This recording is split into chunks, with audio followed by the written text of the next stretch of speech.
Olá, bom dia.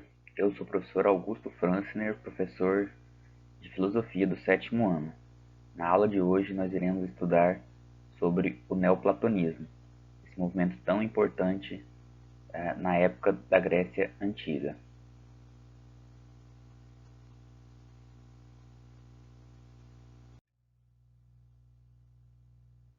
E aí, o que quer dizer neoplatonismo? Vejam, neo do grego quer dizer novo, neo, novo. Platonismo tem a ver com Platão. Assim, aqui nós temos Platão. Neoplatonismo são as ideias que provêm de Platão, inspiradas na filosofia de Platão. Dito isso, nós temos então o mais importante neoplatonista, é chamado de Plotino.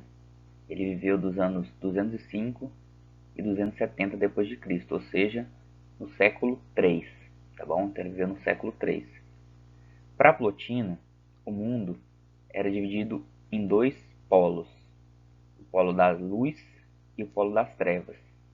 Então, isso é uma coisa muito importante no neoplatonismo, essa dualidade, essa divisão das coisas em duas partes diferentes, entre luz e trevas. Isso é uma coisa muito interessante porque muitos de vocês já devem ter ouvido falar sobre isso, por exemplo, na Bíblia. A Bíblia também fala muito sobre luz e trevas.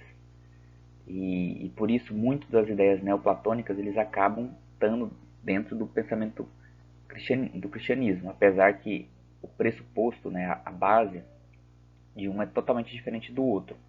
Mas a ideia de luz e trevas, ela é, não só no cristianismo, mas em várias religiões e outras filosofias você tem esse pensamento presente. Veja, o que Plotino propunha?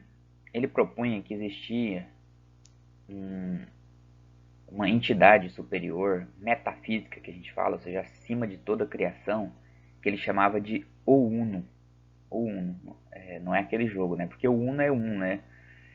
E aí, também chamado de Deus, tá? Então, ele também chamava de Deus, esse Uno.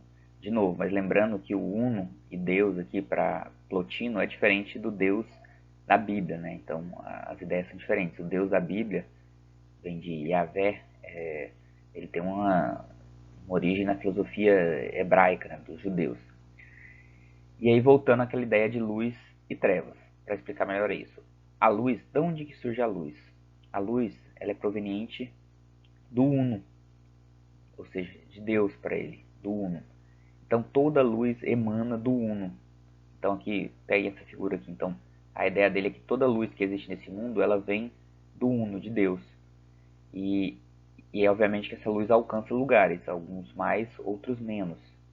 Onde que ela alcança, né, ela ilumina, ela reflete, né, e aí e onde que ela não alcança são as trevas, onde que o poder de Uno não alcançaria, digamos assim, não chegaria.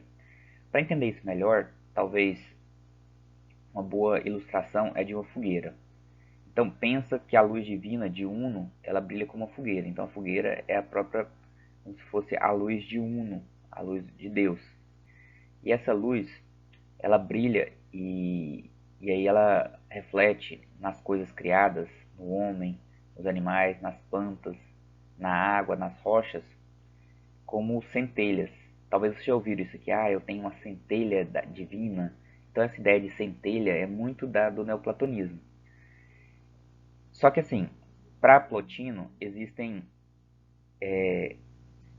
esferas de reflexão maiores. Então para ele, por exemplo, nos seres humanos que contém alma para ele, você tem uma centelha divina maior, então a reflexão dessa luz é muito maior. Então, ou seja, o homem com a sua alma ele tem maior a reflexão dessa centelha divina. Depois os animais têm um pouco menor, porque os animais não têm alma, assim como as plantas.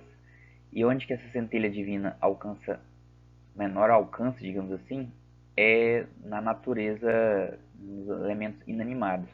Então seria a água, a terra, as rochas. Então ele faz essa escala. Então é como se esses aqui tivessem mais luz. Não quer dizer que eles brilham mais, né? Porque a gente pode ver o brilho de todos, assim, no sentido de luz, mas do que eles podem fazer. Veja, então isso é o pensamento neoplatônico. Como eu falei, ele influenciou muito na época da Grécia, no final ali do período grego, helenístico, e acabou influenciando muito, inclusive, pensamentos dentro do próprio cristianismo. Então é isso, pessoal. Espero que vocês tenham todos um bom dia e uma boa semana.